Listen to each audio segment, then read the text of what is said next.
વિદ્યાર્થી મિત્રો, આજે આપણે કન્સ્ટ્રક્શન પ્રોજેક્ટ મેનેજમેન્ટ સબ્જેક્ટની અંદર જે આપણું યુનિટ નંબર 4 છે મટીરિયલ મેનેજમેન્ટ, તે યુનિટની અંદર મટીરિયલ્સ મેનેજમેન્ટ કેને કહેવામાં આવે, function of material management, objective of material management, material schedule અને જોબ લેઆઉટ વિશે વાત કરશું. સૌપ્રથમ આપણે વાત કરીએ મટીરિયલ મેનેજમેન્ટની. તો આપણે બધા જાણીએ છીએ તેમ કે કન્સ્ટ્રક્શન છે એ દેશના વિકાસમાં ખાસો એવો ફાળો છે એ આપે છે.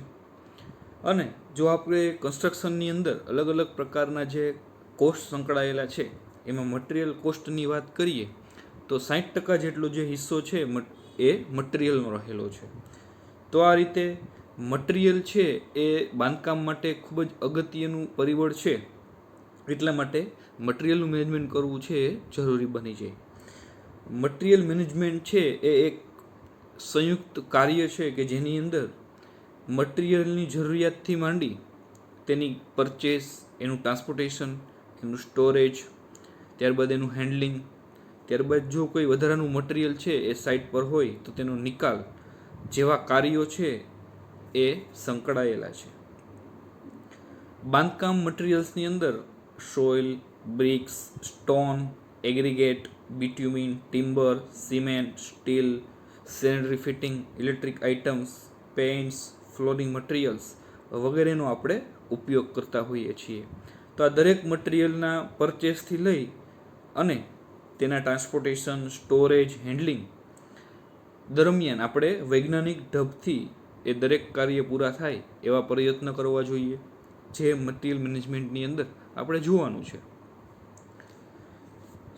ત્યારબાદ આપણે વાત કરશું આગળ ફંક્શન ઓફ મટીરિયલ મેનેજમેન્ટ, એટલે કે મટીરિયલ મેનેજમેન્ટના કાર્યો. તો તમે તમારી જે સ્ક્રીન ઉપર જુઓ છો એ ચાર્ટ છે એ મટીરિયલ મેનેજમેન્ટનો એક કાર્યોનો ફ્લો ચાર્ટ છે. સૌ પ્રથમ આપણે વાત કરીએ મટીરિયલ મેનેજમેન્ટનું પહેલું જે પાસું છે એનું, તો એ છે પ્લાનિંગ. પ્લાનિંગ એટલે કે મટીરિયલનું એસ્ટિમેશન, એનું બજેટિંગ, એનું પ્લાનિંગ અને પ્રોગ્રામિંગ. એટલે કે અલગ અલગ સમયે આપણે કયા કયા પ્રકારના મટીરિયલની જરૂર પડવાની છે એનો એક કાચો અંદાજ તૈયાર કરીએ, એના માટે કેટલા નાણાંની જરૂર પડશે એ નક્કી કરીએ અને એના માટેનું એક પ્લાનિંગ છે એ બનાવીએ. એટલે એ પહેલું સ્ટેપ. ત્યારબાદ એની અંદર જ બીજું છે શેડ્યુલિંગ. શેડ્યુલિંગ મીન્સ કે કયા સમયે કેટલા મટીરિયલનો ઓર્ડર આપવો છે, કયા વીક મંથમાં કઈ મટીરિયલની જરૂર પડવાની છે એ મટીરિયલનું એક શેડ્યુલ તૈયાર કરી લઈએ. ત્યારબાદ આવે છે પરચેસ, એટલે કે ખરીદી. એટલે કે એકવાર નક્કી થઈ જાય કે આપણે આ સમયે એટલી ક્વોન્ટિટીનો મટીરિયલની જરૂર છે તો આપણે પછી આપણી સાઇટ આસપાસના જેટલા પણ સપ્લાયર્સ છે અથવા તો કોન્ટ્રાક્ટર છે તેમની પાસેથી આપણે જે તે મટીરિયલ મેળવવા માટે ઓર્ડર પ્લેસ કરશું અને એની પાસેથી પરચેસ છે એ કરશું. એકવાર પરચેસ મટીરિયલ થઈ જાય ત્યારબાદ આપણે એને સાઇટ પર રિસીવ કરશું અને એની ઇન્સ્પેક્શન એટલે કે ચકાસણી કરશું. મટીરિયલ રિસીવ કરતી વખતે આપણે એને બિલ ઓફ ક્વોન્ટિટીમાં દર્શાવેલું છે એ પ્રમાણે છે કે નહીં, એની ગુણવત્તા બરાબર છે કે નહીં, એમાંથી કોઈ ભાગ ધારો કે સેનેટરી આઇટમ કે ફ્લોરિંગની આઇટમ હોય તો એ તૂટી ગઈ છે કે નહીં, એ બધું ચેક કર્યા બાદ આપણે એને સ્ટોરેજની અંદર સ્ટોર કરશું. એટલે કે આપણું ત્યારબાદનું પ્રખદ્યું છે સ્ટોરેજ. સ્ટોરેજ દરમિયાન પણ અલગ અલગ મટીરિયલની જરૂરિયાત મુજબ આપણે એને સ્ટોર કરશું. કોઈ સળગી જાય એવા મટીરિયલ્સ હોય, એટલે કે આપણું પેટ્રોલ છે, ડીઝલ છે, તો એને અલગ રીતે સ્ટોર કરશું. સિમેન્ટની બેગ હોય તો એને ભેજથી લાગતો અટકાવવા માટે આપણે એને એ રીતે સ્ટોર કરશું. દરેક એગ્રીગેટ છે તો એની અલગ અલગ સ્ટેક બનાવશું. તો આ રીતે સ્ટોરેજ કરતી વખતે પણ ઘણા બધું આપણે ધ્યાન રાખવાનું છે. ત્યારબાદ વાત કરીએ તો મટીરિયલ હેન્ડલિંગ એન્ડ ટ્રાન્સપોર્ટ, એટલે કે જે જગ્યાએ સ્ટોર કરેલું છે મટીરિયલ ત્યાંથી એને જે જગ્યાએ મટીરિયલનો ઉપયોગ કરવાનો છે ત્યાં જગ્યા સુધી લઈ જાય ત્યારે ટ્રાન્સપોર્ટેશન દરમિયાન પણ આપણે એનું ધ્યાન રાખવાનું છે કે કોઈ વસ્તુ છે એ બગડી ન જાય, તૂટી ન જાય, બરાબર, એનો આપણે ખ્યાલ રાખવાનો છે. ત્યારબાદ છે વધારાના માલસામાનનો નિકાલ, એટલે કે ડિસ્પોઝલ. તો એકવાર કામ પૂરું થાય ત્યારબાદ કોઈ પણ મટીરિયલ છે એ વધારાનું હોય તો એનો સાઇટ પરથી નિકાલ કરવો એ પણ મટીરિયલ મેનેજમેન્ટનું એક કાર્ય જ છે, બરાબર. તો અલગ અલગ પ્રકારના આપણે જે વાત કરી એ કાર્યો છે આપણે ફોલો કરીએ છીએ, જેમ કે પ્લાનિંગ, ત્યારબાદ શેડ્યુલિંગ એન્ડ પરચેસ, ત્યારબાદ રિસીવિંગ એન્ડ ઇન્સ્પેક્શન, ત્યારબાદ સ્ટોરેજ, ત્યારબાદ મટીરિયલ હેન્ડલિંગ એન્ડ ટ્રાન્સપોર્ટ અને ડિસ્પોઝલ ઓફ સરપ્લસ મટીરિયલ. તો આ વાત થઈ ફંક્શન ઓફ મટીરિયલ મેનેજમેન્ટની. આપણે આગળ વાત કરશું ઓબ્જેક્ટિવ ઓફ મટીરિયલ મેનેજમેન્ટ, એટલે કે મટીરિયલ મેનેજમેન્ટના હેતુઓ. તો તમારી સ્ક્રીન ઉપર તમે જે ઇમેજ જુઓ છો તેની અંદર દર્શાવેલું જ છે કે મટીરિયલ મેનેજમેન્ટના હેતુઓ શું હોઈ શકે. તો કે એક તો રિક્વાયર્ડ ક્વોન્ટિટી, ત્યારબાદ require quality, price appropriate, right time, appropriate supplier. એટલે કે સૌ પહેલાં તો આપણે જે મટીરિયલ ખરીદવાનું છે એ મટીરિયલ આપણને યોગ્ય કિંમતે મળે, એ મટીરિયલ મેનેજમેન્ટનો હેતુ છે. ત્યારબાદ આપણે જે મટીરિયલ સ્ટોર કરીએ છીએ એનો જે પુરવઠો રાખીએ છીએ તે આપણે જ્યારે જેટલો જથ્થામાં આપણે મટીરિયલની જરૂર હોય એટલું મટીરિયલ આપણને મળી જાય એની ખાતરી કરવા માટે, બરાબર. એવો આપણે સપ્લાયર સિલેક્ટ કરીએ કે જ્યાંથી આપણને આપણી જેટલી ક્વોન્ટિટીમાં મટીરિયલ જોઈતું હોય એ મળી જાય. તો એ મટીરિયલ મેનેજમેન્ટનો હેતુ છે. ત્યારબાદ જરૂરી ક્વોલિટીવાળું મટીરિયલ મેળવવું, એટલે કે જે આપણો સપ્લાયર ચૂઝ કર્યો હોય, બરાબર, એ આપણને આપણી ગુણવત્તા મુજબ સારી ગુણવત્તાવાળું મટીરિયલ આપે, એ પણ મટીરિયલ મેનેજમેન્ટનો હેતુ છે. ત્યારબાદ ટ્રાન્સપોર્ટેશન ખર્ચ ઓછું કરવું, એટલે કે એવા ઓર્ડરની ક્વોન્ટિટી કરવી, એવો ઓર્ડર છે એકવારમાં ઓર્ડર કરવો, એટલી ક્વોન્ટિટીનો ઓર્ડર કરવો કે જેથી કરીને આપણે ઓછા ભાવે એ મટીરિયલ પરચેસ કરી શકીએ, એનો ઇન્વેન્ટરી ચાર્જ છે એ ઘટે. ત્યારબાદ બાંધકામ સ્થળે મટીરિયલ છે એનો યોગ્ય રીતે સ્ટોરેજ કરવો, બરાબર. કારણ કે સ્ટોરેજ જો બરાબર નહીં કરીએ તો ઘણી વખત સિમેન્ટ બેગ્સ હોય કે બીજા કોઈ મટીરિયલ હોય તો એ બગડી જશે, એને ભેજ લાગી જશે, એવા સંજોગોમાં એનો બગાડ થશે. એટલા માટે સ્ટોરેજ બરાબર કરવું એ પણ મટીરિયલ મેનેજમેન્ટનું એક અગત્યનું કાર્ય છે. ત્યારબાદ સપ્લાયર સાથે સારા સંબંધો કેળવવા, એટલે કે આપણી આસપાસના જે સપ્લાયર્સ હોય કે જે આપણને સારી ગુણવત્તાનું મટીરિયલ પૂરું પાડે તેની સાથે વાટાઘાટો કરી અને યોગ્ય ગુણવત્તાનું મટીરિયલ મેળવવું, લાંબા ગાળાના સંબંધો પ્રસ્થાપિત થાય એવા પ્રયત્ન કરવા. તો આ છે બધા મટીરિયલ મેનેજમેન્ટના હેતુઓ. ત્યારબાદ આગળ આપણે વાત કરીશું મટીરિયલ શેડ્યુલની. તો તમે તમારી સ્ક્રીન ઉપર જે ટેબલ જુઓ છો એ મટીરિયલ શેડ્યુલ માટેનું એક ટેબલ છે.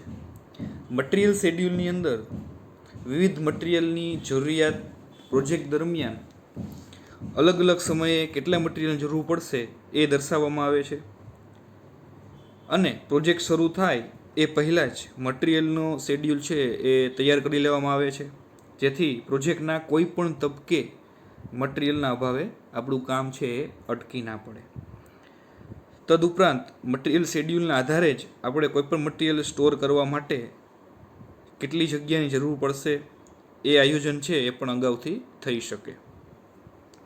તો અહીં એક મટીરિયલ શેડ્યુલનો ચાર્ટ છે એ દર્શાવેલો છે કે જેની અંદર cement bag, BRICS, send, aggregate, steel જેવા મટીરિયલ દર્શાવેલા છે.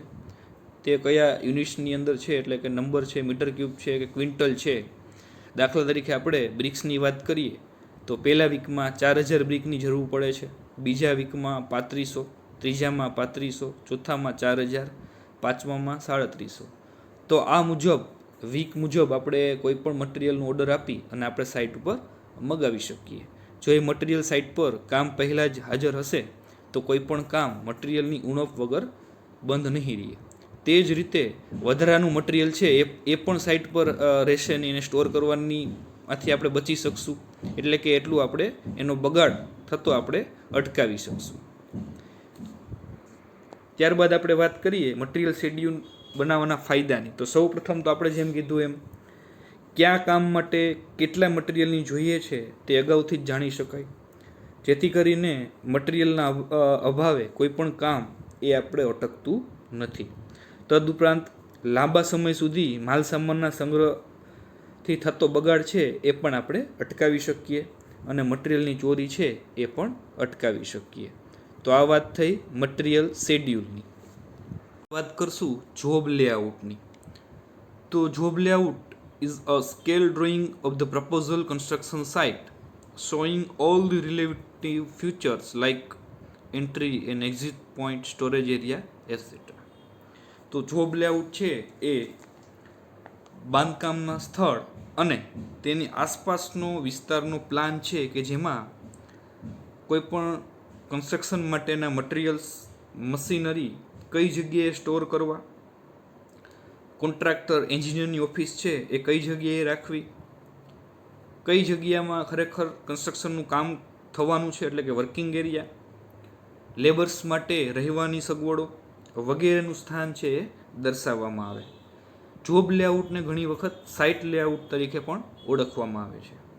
પ્રોજેક્ટનું જે કન્સ્ટ્રક્શનની એક્ટિવિટી છે એ સરળતાથી થઈ શકે એટલા માટે જોબ લેઆઉટ છે એ કોઈપણ પ્રોજેક્ટ શરૂ થાય એ પહેલાં જ તૈયાર છે એ કરી દેવામાં આવે. તમે તમારી સ્ક્રીન ઉપર જે જુઓ છો તે એક 8 સ્ટોરી બિલ્ડિંગ માટેનો જોબ લેઆઉટ છે. આ જોબ લેઆઉટની અંદર તમે 1 2 3 4 5 6 એ રીતના નંબરિંગ છે એ જોતા હશો. એન્ટ્રી એવું લખેલું છે.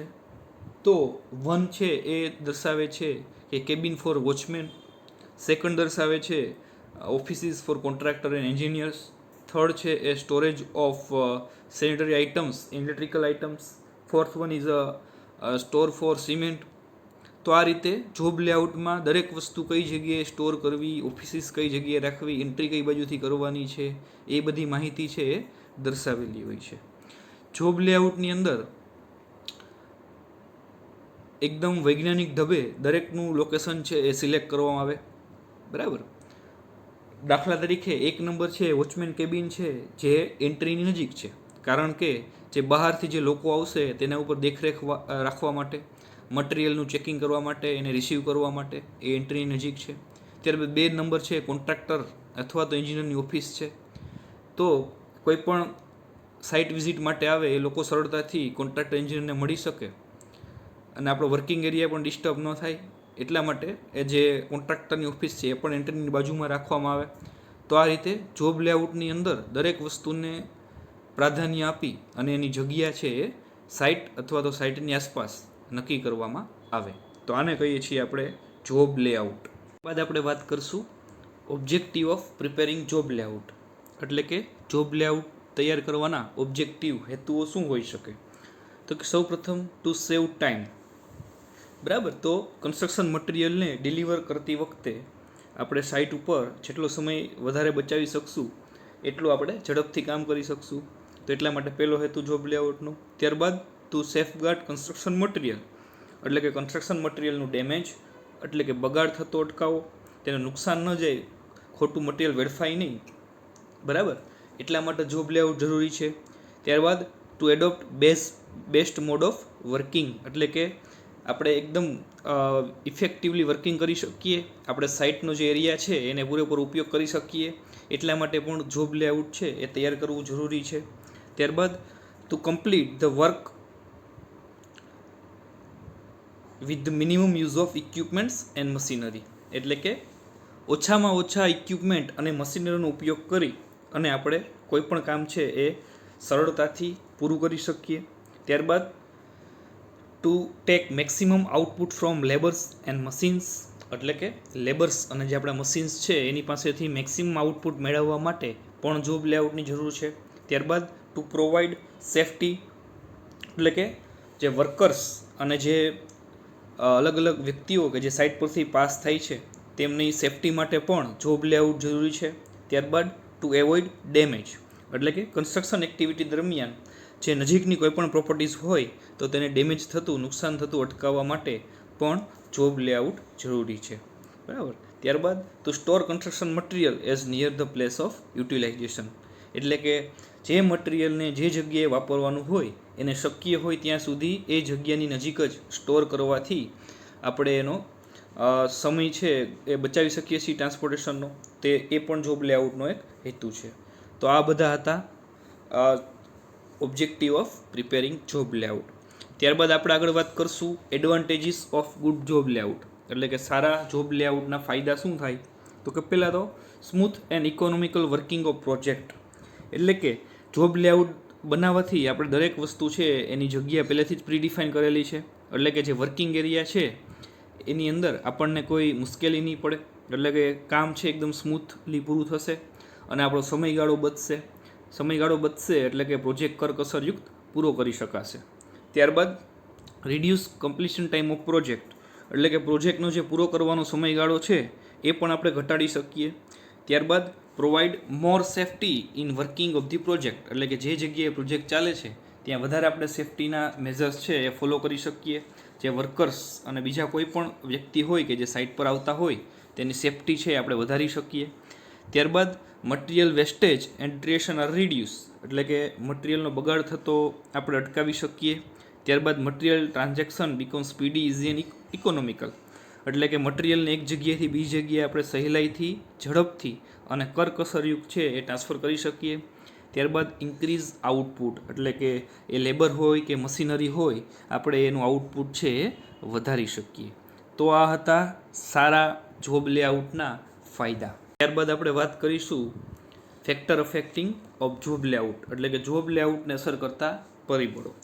તો જોબ લેઆઉટને અસર કરતા પરિબળોની વાત કરીએ તો છે nature of the project, construction method, availability of resources, medical facility, contractors site engineers office, provision of temporary rods and other facilities. સૌ પ્રથમ આપણે વાત કરશું nature and type of the work, એટલે કે કામનો પ્રકાર. તો જુદા જુદા કામો માટે જુદા જુદા સાધનો, મશીનરી, લેબર્સની જરૂર પડતી હોય છે.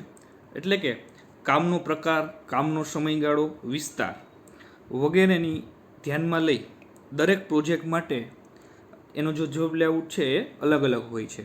બરાબર. જેમ કે થર્મલ પાવર પ્લાન્ટ છે એનો જોબ લેઆઉટ એ આપણું કોઈ રેસિડેન્શિયલ બિલ્ડિંગ કે કોમર્શિયલ બિલ્ડિંગ હોય એના કરતાં તદ્દન અલગ હોય છે. આ રીતે જોબ લેઆઉટ છે એ કામના પ્રકાર ઉપર આધાર રાખે છે. ત્યારબાદ આપણે કહીએ તો કન્સ્ટ્રક્શનની મેથડ, એટલે કે બાંધકામની રીત. બરાબર. હવે ઘણી વખત આપણે બાંધકામ કરવા માટે અલગ અલગ નવી નવી ટેકનિક્સ છે એ યુઝ કરતા હોઈએ છીએ. તો આ રીતે બાંધકામની જે મેથડ છે એની પણ જોબ લેઆઉટ ઉપર અસર જોવા મળશે. દાખલા તરીકે જે કમર્શિયલ બિલ્ડિંગ છે, બરાબર, એનો જે જોબ લેઆઉટ છે એ રેસિડેન્શિયલ બિલ્ડિંગના જોબ લેઆઉટ કરતાં અલગ હોય છે. કારણ કે જે કોમર્શિયલ બિલ્ડિંગ છે એના બાંધકામ માટે આપણે વિવિધ પ્રકારના જે મશીનરીઝ છે જેમ કે ક્રેન વગેરે વાપરતા હોય. બરાબર. એ જ રીતે ધારો કે આપણે કોઈ જગ્યાએ બ્રિજીસ કન્સ્ટ્રક્ટ કરતા હોય તો એના માટેનું જોબ લેઆઉટ પણ અલગ થશે, કારણ કે એ જગ્યાએ આપણે ગર્ડર્સ પ્રોવાઈડ કરવાના છે. ત્યારબાદ બીજી એના માટેની અલગ અલગ બહુ મોટી મોટી ક્રેનની જરૂર પડશે. તો આ રીતે જે બાંધકામની રીત છે એને આધારે પણ જોબ લેઆઉટને અસર છે એ થાય છે. ત્યારબાદ અવેબિલિટી ઓફ રિસોર્સિસ, એટલે કે આપણે ખ્યાલ છે કે કન્સ્ટ્રક્શન કરવા માટે આપણે મશીનરી, મેન પાવરની જરૂર પડે છે. તો આ રીતે જો જે જગ્યાએ સાઇટ છે એ ચાલતી હોય તે જગ્યાની આસપાસ જો આપણે સ્થાનિક મજૂરો મળી જાય તો આપણે એનું જોબ લેઆઉટ છે એ કંઈક અલગ થશે. પરંતુ દૂરથી જો મજૂરો સાઇટ પર આવતા હશે તો એના માટે આપણે રહેઠાણની વ્યવસ્થા કરવી પડશે. આ રીતે મજૂરોની પ્રાપ્યતા કઈ રીતે છે એને આધારે પણ જોબ લેઆઉટ છે એના ઉપર અસર કરશે. તે જ રીતે જો આજુબાજુના જગ્યાની અંદર મટીરિયલ્સ અને મશીનરી આપણને ઇઝીલી મળી જતી હશે તો આપણે એનું જોબ લેઆઉટ છે એ અલગ બનશે. કારણ કે એવા સંજોગોમાં આપણે મટીરિયલને સ્ટોર કરવા માટે એટલી બધી જગ્યાની જરૂર પડશે નહીં. પરંતુ જો મટીરિયલ દૂરની જગ્યાએથી લાવવામાં આવતા હશે તો આપણે એને સ્ટોર કરવા માટે વધારે જગ્યાની જરૂર છે એ પડશે. તો આ રીતે મટીરિયલ અને મશીનરી કઈ રીતે આપણને પ્રાપ્ત થાય છે એની પણ આપણા જોબ લેઆઉટ ઉપર અસર જોવા મળશે. ત્યારબાદ મેડિકલ ફેસિલિટીઝ, એટલે કે આપણી જે સાઇટ છે એને ત્યાં મેડિકલ ફેસિલિટી પ્રોવાઈડ કરવાની હોય તો એની પણ જોબ લેઆઉટ ઉપર અસર થશે. તો આ રીતે અલગ અલગ પ્રકારના પરિબળો છે એ જોબ લેઆઉટને અસર કરે છે. દરેક વસ્તુ બદલાતા, બરાબર, આપણે એના જોબ લેઆઉટ ઉપર છે એ અસર જોવા મળે. તો આ વાત થઈ જોબ લેઆઉટને અસર કરતા પરિબળોની. ત્યારબાદ આપણે આગળ વાત કરશું principal of preparing job layout, એટલે કે જોબ લેઆઉટ તૈયાર કરતી વખતે કયા સિદ્ધાંતો આપણે ધ્યાનમાં લઈએ છીએ, કયા સિદ્ધાંતો ફોલો કરીએ છીએ. તો કે સૌ પ્રથમ તો એડમિનિસ્ટ્રેટિવ બ્લોક, એટલે કે વહીવટી બ્લોક. તો આપણે જાણીએ છીએ તેમ કે એડમિનિસ્ટ્રેટિવ બ્લોક છે એ આપણા જે સાઇટનો મેઇન ગેટ છે તેની પાસે છે એ રાખવો જોઈએ, જેથી કરીને કોઈ પણ મુલાકાતીઓ કે જે સાઇટ જોવા માટે આવશે તેને જે સાઇટનો એરિયા છે તેમાં ફરવું પડશે નહીં અને તે જે તે અધિકારીને સહેલાઈથી મળી શકે. ત્યારબાદ વેરહાઉસીસ એટલે કે ગોડાઉન. તો વેરહાઉસીસ અથવા તો ગોડાઉન છે કે જેની અંદર આપણે ઘણી વખત કિંમતી વસ્તુઓ છે એ સ્ટોર કરતા હોય. તો આવા સંજોગોમાં જે ગોડાઉન છે એ વોચમેન કેબિનની નજીક અથવા તો એડમિનિસ્ટ્રેટિવ બ્લોકની નજીક હોય તેવા પ્રયત્ન કરવા જોઈએ. ત્યારબાદ એન્ટ્રી અને એક્ઝિટ. તો સાઇટ પર એન્ટ્રી અને એક્ઝિટ છે બંને અલગ અલગ હોવા જોઈએ, જેથી સાઇટ પર ખોટું ટ્રાફિક છે એ જોવા ન મળે. બરાબર. ત્યારબાદ લોકેશન ઓફ વર્કશોપ એટલે કે વર્કશોપનું સ્થાન. તો જે જગ્યાએ કન્સ્ટ્રક્શનની અલગ અલગ એક્ટિવિટી ચાલે છે તે અનુસાર એનો વર્કશોપ છે તે કામના સ્થળની નજીક છે એ હોવો જોઈએ. જેમ કે વેલ્ડિંગ,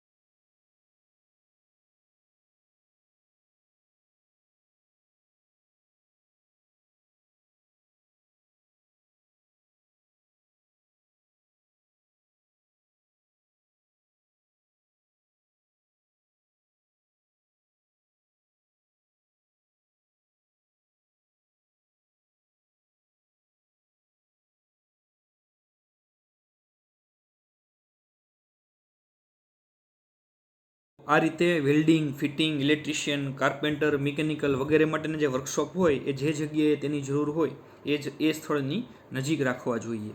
ત્યારબાદ સર્વિસીસ એટલે કે સેવાઓ. તો સેવાઓની અંદર કામચલાઉ રસ્તા છે, પેટ્રોલ પંપ છે, ટેલિફોન લાઇન્સ છે, વોટર લાઇન્સ છે વગેરે માટે જોબ લેઆઉટમાં ગોઠવણ કરવી જોઈએ. ત્યારબાદ વાત કરીએ તો સ્ટાફ એકોમોડેશન એટલે કે સ્ટાફ માટેના રહેઠાણ. તો જોબ લેઆઉટ પ્લાનમાં સ્ટાફ માટે ફાળવેલી રહેઠાણની જગ્યા એ વ્યવસ્થિત હોવી જોઈએ. બરાબર. બધા સ્ટાફ માટે એક જ જગ્યાએ રહેઠાણની સગવડ કરવી જોઈએ, જેથી સેવાઓ સરળતાથી ઉપલબ્ધ કરાવી શકાય અને ખર્ચ છે એ પણ ઘટાડી શકાય. તો આ હતા સિદ્ધાંતો કે જ્યારે જોબ લેઆઉટ તૈયાર કરીએ ત્યારે આટલી વસ્તુનું ખ્યાલ રાખી અને આપણે જોબ લેઆઉટ છે એ તૈયાર કરવો જોઈએ. Thank you.